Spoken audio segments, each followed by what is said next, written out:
Church board had received concerning reports about my behavior. They suggested I seek counseling before returning to worship. The Castellanos had taken my spiritual home in less than a week. That afternoon, I ran into Maria at the pharmacy. She was picking up medication while her son played with the blood pressure machine. When she saw me, her whole body tensed. I approached carefully, pretending to browse vitamins nearby. She whispered quickly while examining aspirin bottles, explaining that her husband monitored her phone, her email, her every movement. She tried to leave once. They'd threatened to take her son, said no judge would give custody to an unstable mother who abandoned her family. The pharmacist called her name, and she grabbed her prescription and fled. I realized our conversation had been witnessed. The pharmacy security guard, whose daughter went to school with Maria's son, was already on his phone. By evening, Maria's version would be different. I'd harassed her, made wild accusations, frightened her child. The truth evaporated the moment she left the store. My old wedding planning emails started circulating among the Castellanos' friends. Messages where I'd gushed about joining their family, about how lucky I felt, how I couldn't wait to be a Castellano. The context was stripped away,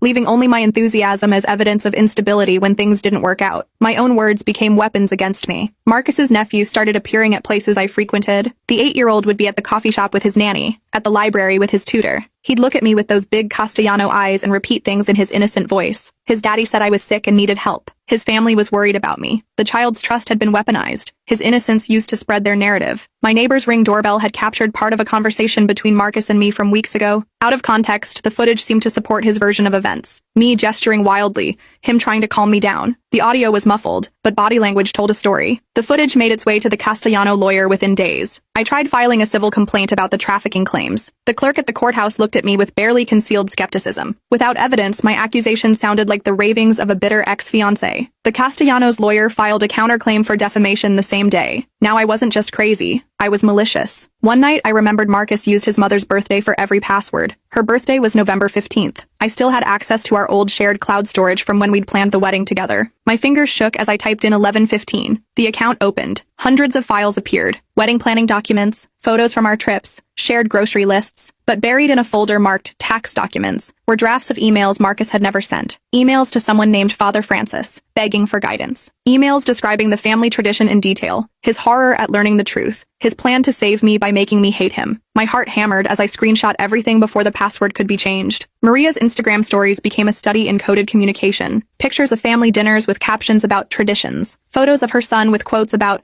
protecting what matters most. Each post seemed normal to casual viewers, but I saw the pattern. She was documenting her isolation, her fear, leaving breadcrumbs for anyone who knew how to look. My therapist, who I'd seen for anxiety since college, received a subpoena. The Castellanos' lawyer wanted records of any sessions where I'd discussed paranoid thoughts about Marcus's family. My safe space, where I'd processed normal relationship anxieties, was being twisted into evidence of mental instability. I attempted to record Marcus during a chance encounter at the grocery store. I kept my phone in my pocket, the voice recorder running, but he spotted the red light through the fabric. He smiled sadly and shook his head. His whispered words about still trying to frame his family would sound caring to anyone listening. The recording was useless. Maria's son's school called me. I was still listed as his emergency contact from when I'd helped with pickup during wedding planning. The school needed someone to get him. Maria was unreachable. I arrived to find the boy fevering and miserable. As I signed him out, I realized this was leverage. The Castellanos couldn't remove me from the list without raising questions, but my continued presence gave me access to Maria's world. The priest at my church chose his path when the youth center's funding came up for renewal. The Castellanos had built that center, donated every year to keep it running. Father Michael delivered sermons about forgiveness, about not bearing false witness, about the danger of bitterness. Each word felt directed at me, sitting in my car in the parking lot, watching through the live stream. I noticed Mrs. Castellano wearing my grandmother's brooch at a church function, the pearl and sapphire pin that had gone missing from my apartment months ago. She touched it often, making sure I saw it in every photo posted to the church's Facebook page. My grandmother's jewelry on the chest of my enemy, and no way to prove it was mine. The Castellanos made an offer through their lawyer. Sign an NDA, leave town, never speak about the family again. In exchange, they'd drop the defamation suit and give me $10,000 for relocation expenses. The lawyer presented it as generosity, a way to move forward. I refused. My refusal was immediately reframed. If I really believed my accusations, why wouldn't I take money to start fresh somewhere safe? Unless this was about extortion, not justice. unless I wanted to profit from lies about a good family. The narrative shifted again, painting me as greedy rather than just unstable. I discovered something crucial in Maria's coded messages. She mentioned insurance in a comment about keeping family memories safe. Insurance meant documentation. Somewhere, Maria had been gathering evidence, just like me, but finding it without putting her in danger seemed impossible. My investigation led me to examine Mrs. Castellanos' history. Buried in old church newsletters, I found a mention of her sister who'd moved away suddenly 30 years ago. The sister who'd been engaged to a Castellano cousin. The sister who'd broken tradition and disappeared. Mrs. Castellano hadn't just endured the examination.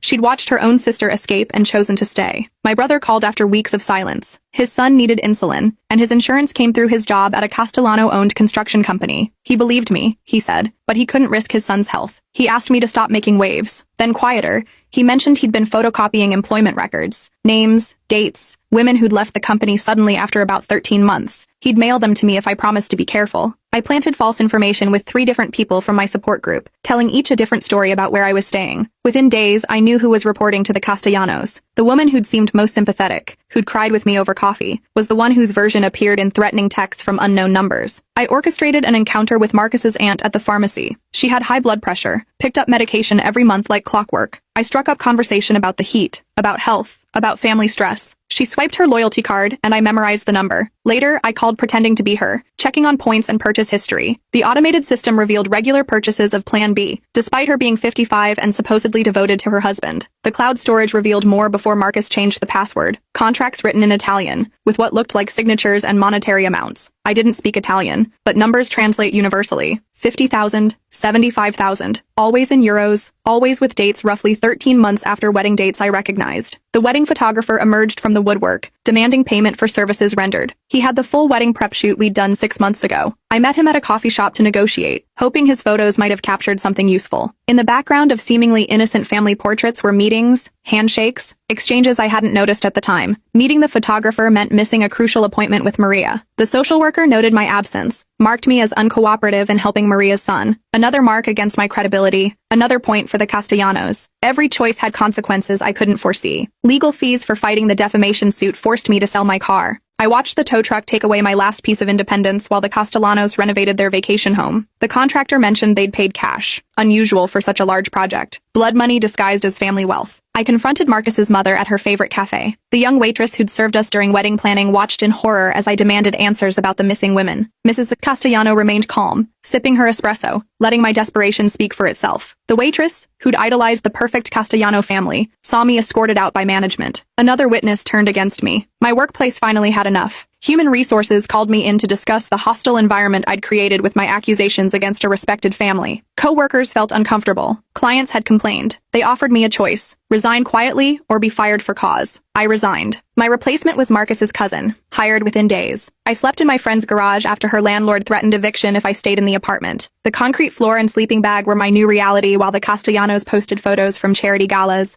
They smiled for cameras in designer clothes paid for with the suffering of women like Maria. My father arrived at the garage one morning. He looked older, defeated. The Castellanos had given him an ultimatum: control his daughter or lose his biggest client. 20 years of building his business, and it all depended on keeping the Castellanos happy. He begged me to stop torturing the family with lies about good people. He used those exact words, like they'd been fed to him. My investigation had consequences I hadn't anticipated. Maria's friend lost her custody battle when her ex-husband's lawyer brought up her association with the conspiracy theorist attacking the Castellano family. Her children went to live with their father because she'd been seen talking to me at the grocery store. Another friend's marriage crumbled under the pressure. Her husband couldn't handle the whispers at his job, the questions about why his wife associated with someone so clearly unstable. She chose her marriage over our friendship. I understood, even as it left me more isolated. I kept going despite the destruction in my wake. Each revelation about the Castellanos came at the cost of someone else's life falling apart. But stopping meant letting Maria and others remain trapped. The moral weight crushed me daily, but I couldn't quit. My last ally, a woman from group therapy, asked a question that haunted me. What if Marcus had lied about the auction too? What if this was all an elaborate manipulation to destroy me for leaving him? I couldn't answer with certainty anymore. The truth had become so twisted, so buried under lies and counterlies, that even I sometimes doubted what I knew. During one desperate moment months ago, I'd keyed Marcus's car after an argument about his mother's controlling behavior. I'd apologized immediately, paid for the repair. Now that incident surfaced in the Castellano lawyer's filing. Evidence of my violent tendencies and property destruction. Every mistake I'd ever made was being cataloged and weaponized. Looking through old videos from Maria's baby shower, I spotted something I'd missed. During her speech about family traditions, her hands had trembled. She'd mentioned being grateful for the Castellano family's protection, but her eyes had darted to the exits. She'd been asking for help 6 months ago, and I'd been too blind to see it. The Castellano lawyer filed an expedited defamation suit. My own lawyer withdrew, citing a conflict of interest that materialized overnight. I suspected the Castellanos had found leverage on him too. Legal aid wouldn't touch the case. I was alone in the courtroom, representing myself against a team of suits. Through all of this, I began to understand something about Marcus's father.